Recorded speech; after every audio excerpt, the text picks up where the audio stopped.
Alright everybody, this is going to be an example of making an offset slider crank mechanism.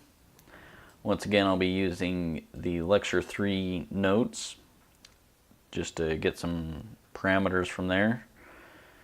We'll be using example 2. So we will get started with getting a new Simscape opened up and defining our parameters, kind of the usual.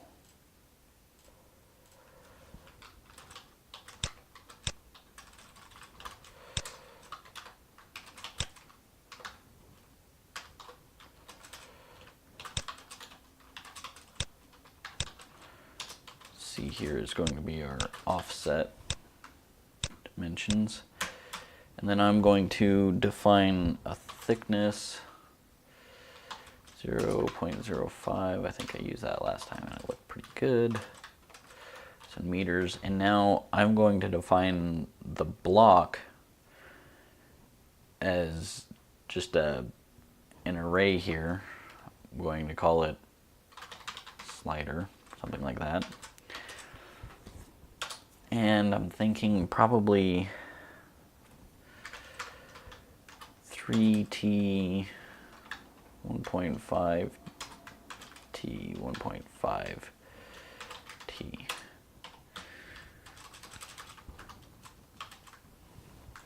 This will allow me, instead of typing these in the block, I can sort of control everything from here.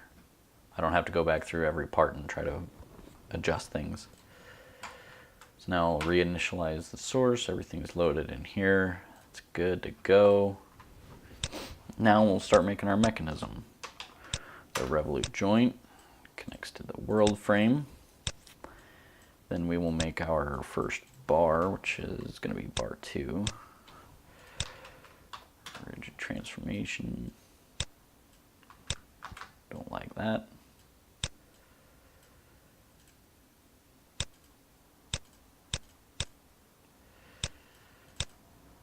Now, this first brick is going to be ATT F5, and you can see it extrudes it X, Y, and Z. Change the visual properties of it so I can see what's up. Now we're good there. So this is A. I need to translate A over 2.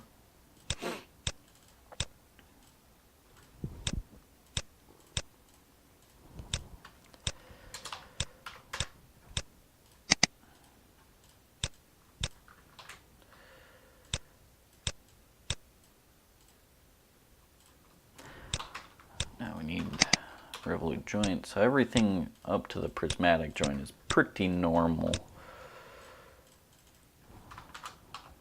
After that the prismatic joint that gets really complicated.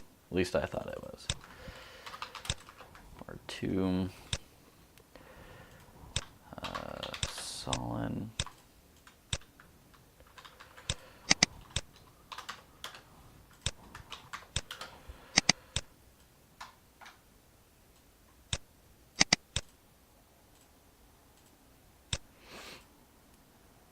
This is going to be B.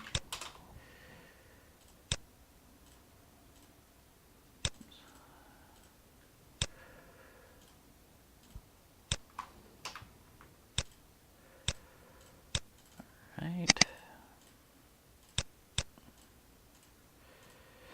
Curve transformations, match.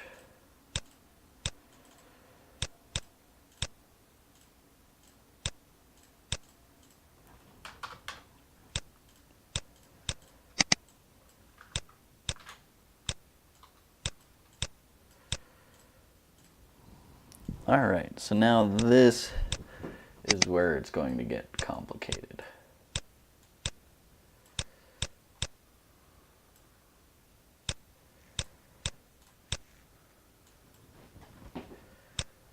Now, because there's a revolute joint that is on the slider itself. So we will do a revolute joint next. Now I'm going to make a solid that is going to be our slider. And this is where I can just do slider. It should make us a sweet little brick. I'm going to make it red because it's going to cause us a lot of trouble, headaches. So now everything is going to connect to the center of this. Now all we have to do is connect the prismatic joint back to the ground.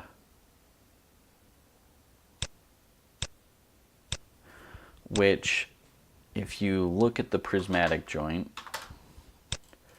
if you look at this, so this says that represents a prismatic joint between two frames. The joint has one translation degree of freedom, yada yada yada.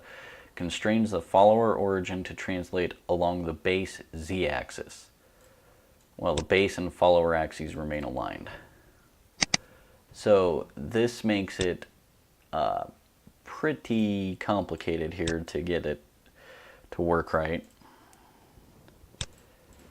And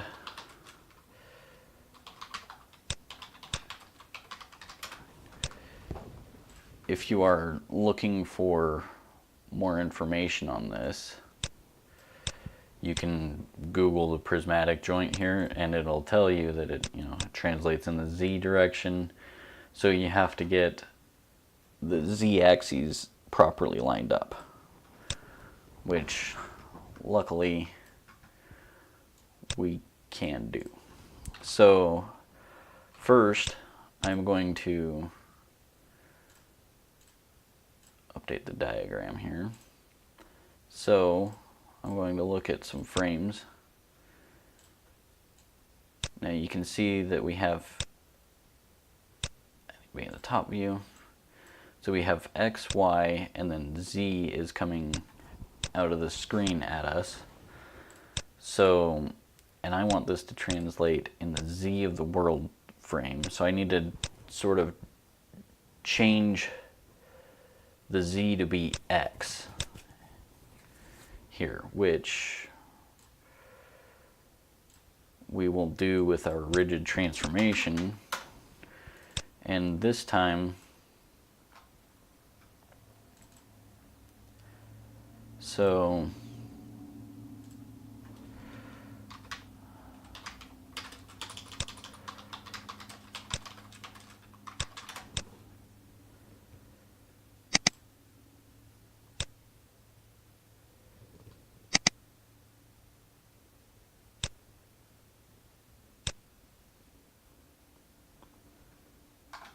well, I was hoping to find more explanation for that picture.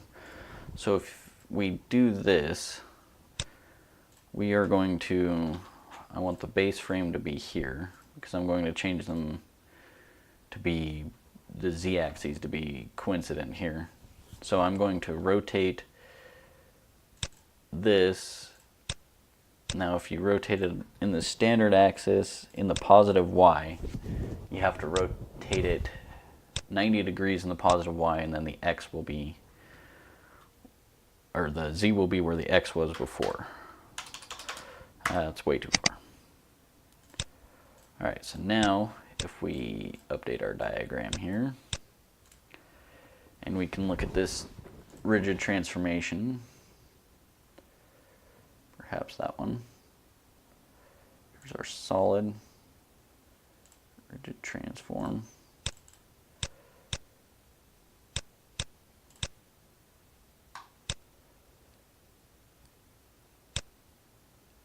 They're right on top of each other. That's what's going on. So here's the base frame of the rigid transform.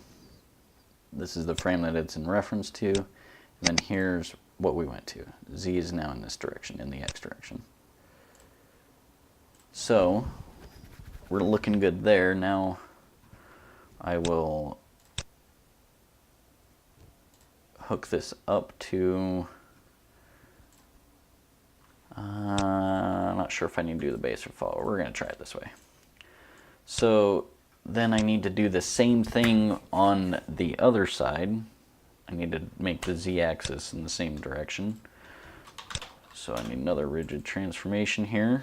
I'm going to rotate it in the same exact way. Positive y, 90 degrees. But here is where I'm going to put in the offset. I'm also going to do translation. And you can do Cartesian, but a lot of times it's easiest to just do a standard axis. I'm going to do in the positive y, and it is going to be C, or offset. So now this should make us an offset slider crank. Update our diagram. Go over here, get rid of that, go to our top view, and you can kind of see that. So now let's play around with our state targets a little bit. Whoa, something bad happened.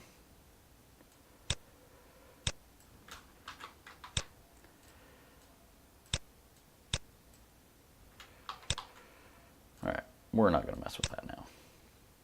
So if we look at O2, I am just going to go ahead and say that this guy is 90. See what this thing looks like.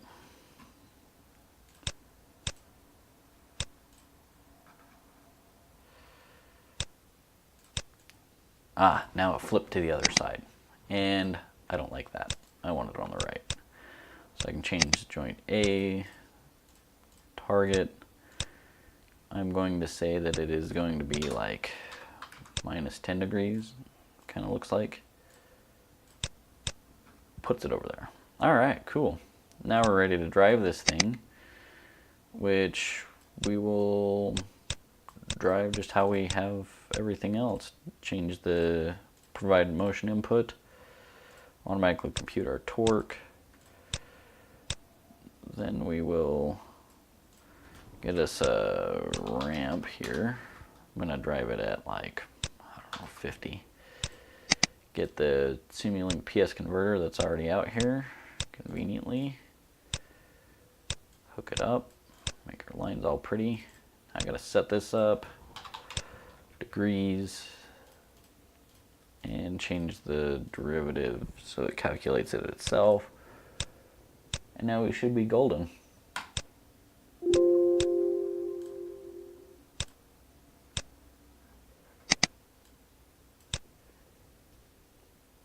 Pretty cool.